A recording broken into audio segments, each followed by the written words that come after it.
அன்பின் உள்ளங்களே, நாம் பண்ணுற பாவங்களுக்கெல்லாம் நமக்கு தண்டனை உண்டா? இந்த கேள்விக்கு என்ன பதில் எதிர்பார்க்குறீங்க? ஆம் அப்படின்னு எதிர்பார்க்குறீங்களா?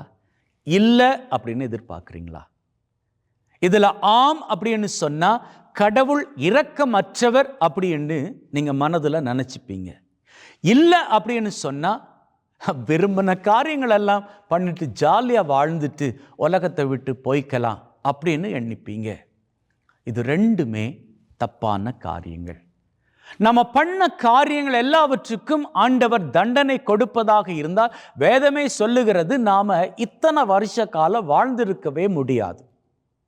நாம இதுவரைக்கும் வாழ்ந்துக்கிட்டு இருக்கிறோம் அப்படின்னு சொன்னா அது அவரினுடைய இரக்கம். நாம பண்றது எல்லாமே நன்மையின் காரியங்கள் கிடையாது. இன்னைக்கு உலகத்துல நல்லவன் யாரு அப்படின்னு சொன்னா தப்பு பண்ணாதவனே கிடையாது. தப்பு பண்ணி மாட்டிக்காதவன் அவன் தான் நல்லவன் அப்படின்னு சொல்லி எல்லாருக்குமே தெரியும். ஏன்னா தப்பு அப்படின்னு சொல்லுவது காமன். நல்லா பாருங்க, தப்பு பண்ற மனுஷன் உலகத்தின் ஆரம்பத்திலிருந்து இன்னைக்கு வரைக்கும் வாழ்ந்துகிட்டே தான் இருக்கிறான். அவன் பண்ணக்கூடிய தப்புக்களினுடைய விகிதாசாரம் வித்தியாசமாக இருக்கலாம், ஆனா தப்புக்கள் அதே போன்றுதான் இருக்குது. இயேசுவின் காலத்துல எரிச்சப்படாதவங்க கிடையாதா? இன்னைக்கு இருக்கிறாங்க. இயேசுவின் காலத்துல பொறாமப்படாதவங்க கிடையாதா? இன்னைக்கு இருக்கிறாங்க. இயேசுவின் காலத்துல அடுத்தவனை வஞ்சி பிழைக்காதவங்க இருக்கலையா? இன்னைக்கு இருக்கிறாங்க. இதெல்லாம் தப்பு தானே, தப்புக்கள் தானே. இந்த தப்புக்களை பண்ணிக்கிட்டு தானே இன்னைக்கும் உலகம் போய்கிட்டே இருக்குது. இயேசு ஆண்டவர் இந்த உலகத்துல வந்ததை இந்த தப்புக்கள் எல்லாம் அழிப்பதற்காக. அழிச்சிட்டாரா? கரெக்ட், அழிச்சிட்டாரு. இந்த தப்புக்களுக்கான தண்டனை பூராகவும் அழிச்சிட்டாரு. அப்போ we are free from all our punishment. நாம எல்லாருமே தண்டனையில இருந்து விடுதலை பெற்றவர்கள். உண்மை. அப்போ நமக்கு பனிஷ்மெண்ட் இல்லை? இல்லை, கிடையாது. நாம பண்ண தப்புக்கள் ஒன்றுக்குமே நாம பனிஷ்மெண்ட் பெற்றுக்கொள்ளவே மாட்டோம். எப்ப தெரியுமா? தெளிவாக இன்னைக்கு நற்செய்தியை சொல்லுது. இன்னைக்கு நற்செய்தியில பாவத்துல பிடிபட்ட ஒரு பெண்ணை கொண்டு வந்து இயேசு முன்னாடி போடுறாங்க. இயேசு முன்னாடி அவளை போட்டதும் இயேசு ஆண்டவர் அவள்கிட்ட பேசவே இல்லை. கொண்டு வந்தவங்க இயேசு கிட்ட பேசுறாங்க. அப்படி பேசுற வேளையில் அவங்க சொல்றாங்க, பாவத்துல பிடிப்பட்டவளை நாங்க கல்லால் அடிச்சு கொல்லணும். நீர் என்ன சொல்றீர்?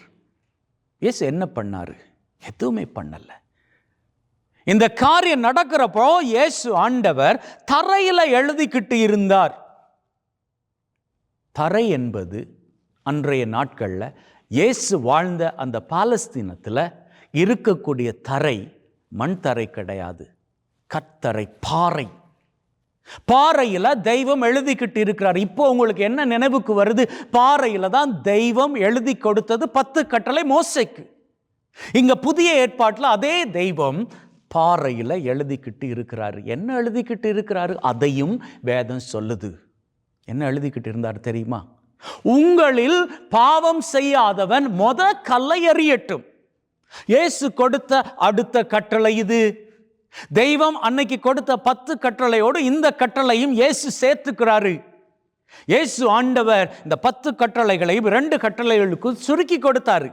அப்படி சுருக்கி கொடுக்கிற வேளையில இந்த கட்டளையும் அதற்குள்ள போய் சேர்ந்துக்குது. எதற்குள்ள? தெய்வத்தை நேசிச்சுக்கோங்க கட்டளை. 2வது கட்டளை, உங்களை சுற்றி இருக்கிறாங்களே அவங்கள நேசிச்சுக்கோங்க. சுற்றி இருப்பவரை நேசிப்பது அப்படின்னு சொன்னா அவர்களது குற்றங்களோடும் அவர்களது வாழ்க்கையின் நிலைகள் எல்லாவற்றோடும் ஏற்றுக்கொள்ளுங்க. Don't judge anyone, because you have no right to judge anyone. The judgment belongs to Jesus Christ. The scripture says he has all the authority to judge all of us. தீர்ப்பிடுவதற்கான அதிகாரம் உங்களுக்கு கிடையாது. அவன் குற்றம் பண்ணிட்டான், அவன் இழிவான வாழ்க்கை வாழ்றான், அவன் ஏன் அங்க பேசிக்கிட்டு திரியிறான், அவன் ஏன் காசிப் பண்ணிக்கிட்டு திரியிறான் அப்படின்னு சொல்லி எவனையும் ஜட்ஜ் பண்ணாதீங்க. அந்த உரிமை உங்களுக்கு கிடையாது. வேதம் தெளிவாக சொல்லுது, ஜட்ஜ்மெண்ட், நீதி தீர்ப்பு வழங்கக்கூடிய அதிகாரத்தை தகப்பன் தன்னுடைய குமாரனுக்கு கொடுத்து இருக்கிறார். அதே குமாரன் இன்றைக்கு என்ன பண்றாரு? அவருக்கு அவ்வளவு ஃபுல் பவர் இருக்குது. அந்த பெண்ணுக்கு நீதி வழங்குவதற்கு ஃபுல் பவர் இருக்கு. அவள் பண்ணிய காரியத்திற்கு இயேசு ஆண்டவர் அவளை தண்டிக்கணும். இயேசு என்ன தெரியுமா பண்ணாரு? ஒரு கட்டளையை கொடுக்கிறாரு. தெய்வம் எழுதி கொடுக்கிறாரு. உங்களில் பாவம் செய்யாதவன் கல்லை எறியட்டும். முடிச்சிட்டாரா? அதுக்கப்புறமா பார்க்குறாரு, யாருமே அங்கே இல்லை. இப்போ இயேசு அந்த பெண்ணு மாத்திரம்தான். ஸோ கேட்குறாரு ஒரு கேள்வி, ஏம்மா யாருமே உன்னை ஜட்ஜ் பண்ணலையா? யாருமே உனக்கு தீர்ப்பு கொடுக்கலையா? அடுத்த வசனத்தை பாருங்க, சொல்றாரு, யாருமே உனக்கு தீர்ப்பு கொடுக்கல, நானும் உன்னை தீர்ப்பிட மாட்டேன். அர்த்தம் என்னன்னா, நான் தான் உண்மையில் தீர்ப்பிட வேண்டிய நானே உன்னை தீர்ப்பிட மாட்டேன். நான் உன்னை மன்னிக்கிறேன்.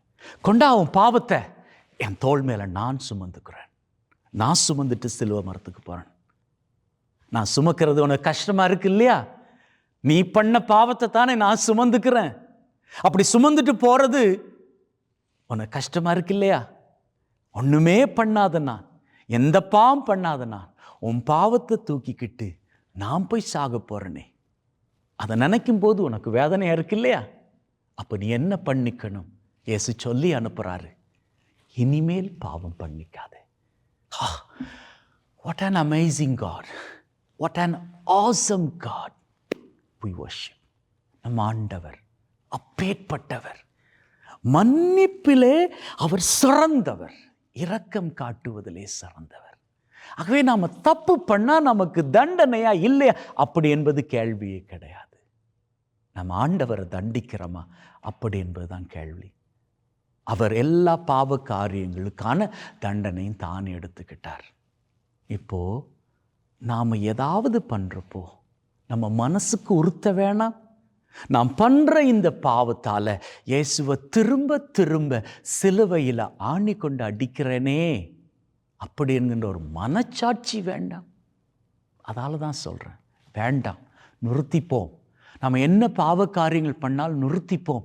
சிலருக்கு சில காரியங்கள் தாங்க பண்ணுறது பழகி போனபடியால் அதை நிறுத்திக்க முடியலை. I am not here to judge anyone. என்கிட்ட பாவ சங்கீர்த்தனத்துக்கு வர்றவங்க தங்களது பாவங்களை அறிக்கைறப்போ சில காரியங்கள் சொல்லிப்பாங்க. நாங்கள் திரும்ப திரும்ப இதே பாவங்களை பண்ணிட்டு தான் இருக்கிறோம், எங்களால் இதிலிருந்து வெளியில் வர முடியலை. You know what the advice I give it to all of them, the same advice that I gave them, give them, I'm going to give it to you. அவங்களுக்கு சொல்கிறது தான் உங்களுக்கு நான் சொல்ல விரும்பிக்கிறேன். என்ன தெரியுமா? நீங்கள் உங்களால் ஒரு பாவ காரியத்தை விட்டு விட முடியலை அப்படின்னு சொன்னால், you have a wonderful guide. யார் தெரியுமா?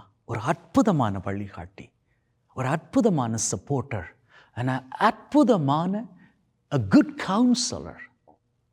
யார் தெரியுமா? ஆலோசகர், பரிசுத்த ஆவியானவர்.